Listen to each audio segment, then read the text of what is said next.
Life in Paradise, a book that explores life in Kingarten Bay in the 1950s to the 1970s, is now among other texts by local authors. The book was launched on Wednesday, April 3rd, and author Mrs Ethlyn Rhymer is here to tell us all about it, and her first piece of work, of course, and why she chose to pen her historic memories of the beautiful village of Kingarten Bay. In Row Town, 284 Media, I'm Ron Grant.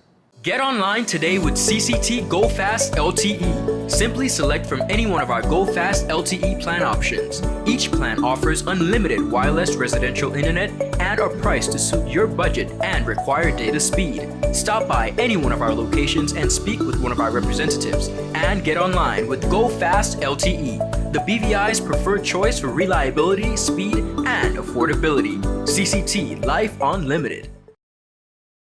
Mrs. Rhymer, welcome to the 284 Media Studios. Thanks for having me. Life in Paradise would seem to be a historic reach for persons who are not aware as to how life was and what took place in the 1950s and 1970s between that period of time. Why write this book? Well, why I write the book is inside the book, but to be brief, one night I was lying in my bed, Ron, and I just couldn't sleep. I was ill. And I listened all hour of the night, 2, 3, 4 o'clock in the morning, and the vehicles passing up and down the Ross Hill Road, making so much noise from the music and also the loud motorized noise. And, you know, I said to myself, what would my ancestors think if they would hear this noise? Okay. And the thought came, why don't you record that? How silent it was before this took place. How quiet your village was back in the day. Yes, and I kind of dismissed that because I was not going to write a book. And then it kept coming because I was ill for about 2 weeks. And finally I said, yes, God, if this is you, then you're going to have to help me write this book. Okay. And so the journey began. It's funny that you talked about the noise and the level of activity. We come from two similar villages where I live in Carrot Bay. And that's one of the reasons why you kind of, for the persons that choose to live in a neighborhood like that, you cling to it because it's quiet. Yes. What exactly do you think has changed when you reminisce when you were a young girl growing up to now that you're an adult? Tell me a little bit about the changes that you've seen within Kingarten Bay. The changes I've seen, the activity. The people are no longer community-minded. You know, we are into ourselves. Okay. For instance, you and I could be at a restaurant or walking down the road. What do you see? I have my phone. You have your phone. Mm-hmm. We are not conversating. Do you still get the good mornings and the hellos in Kingarten Bay? I think from the older people. Okay. But the younger people have missed that. Okay. What do you think could be done to reiterate the importance of family, community, and good manners? I think we, as the older people, need to instill in the young people how important it is to have manners. You can't just walk up to a person and just start speaking. Mm-hmm. Or you just don't call somebody by their first name if they're older than you.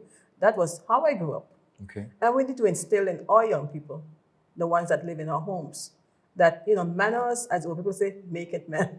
And that is really Indeed. true. It's still true. Yes. Yes. Life in Paradise.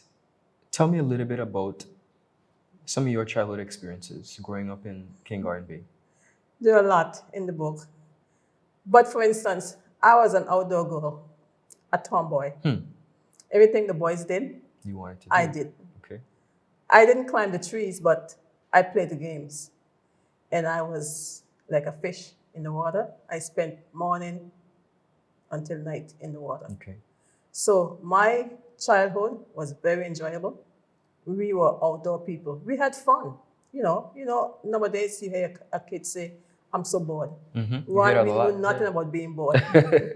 We woke up in the morning. And you had less at that time. Yes, we had less. And it's funny because we never thought that we were poor. You know, we had everything. We had each other. We had friendship. We had the beach. We had the fruits. We had the games. Mm-hmm. We had the older people looking out for us. So definitely a sense of community. Yes. But having little financially, you still seem to make do and enjoy life to the best of your ability. Yes, we did. Okay. We did. And, you know, it's kind of strange because nowadays, if a kid doesn't have all the gadgets, he thinks something is wrong with his life. But, you know, the gadgets are just distractions. Okay. Yes, have the gadgets, but realize that they should not distract you from communicating with your peers, with your older people, and just taking time to relax. How many times young people ask them, when last you went to the beach? They may walk on the beach, but they don't get into the water. Okay. And that's another thing that we need to instill. Enjoy what we have. Don't let other people come and enjoy it for us. Let us enjoy it for ourselves. Tell me about the process in writing Life in Paradise. Writing, a lot of people have the misconception that, it's an easy thing to do, you're just writing. And you obviously, in the beginning of our interview, said that you kind of hesitated a little bit. Tell me about the process in putting pen to paper. Well, it was in 2014 when the thought came to write the book. It was in 2015 I actually began. And I started jotting down the points, to put into the book. And I found that soon thereafter, I had no time. I was still working, and I was involved in the church. And I couldn't find the time to get into this book. And I got discouraged. I said, you know what? I think I bit off more than I could chew. I wanted to give up, but I became accountable in the beginning, because if I wasn't accountable to some people, I would have said, just forget it. And nobody would have known. But because I became accountable and said to these people, this is what I'm going to do. I'm writing this book. I couldn't just give up on this book. Well, So we are extremely proud of you, and we thank you for sharing this piece of work.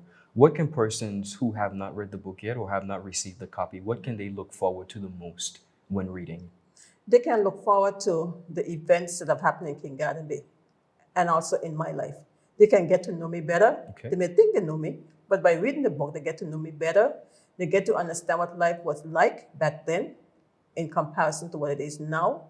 They get to appreciate King Garden for what it is, a historical place, a place where tourists flock to enjoy our culture, to enjoy our food, to enjoy our people, and to enjoy our beautiful beach. Amazing. Thank you so much. And how can persons get in contact with you? You can get in contact with me by emailing us at Rhymer, that's ERHYMER, book@gmail.com. Or you can call me 441-6330.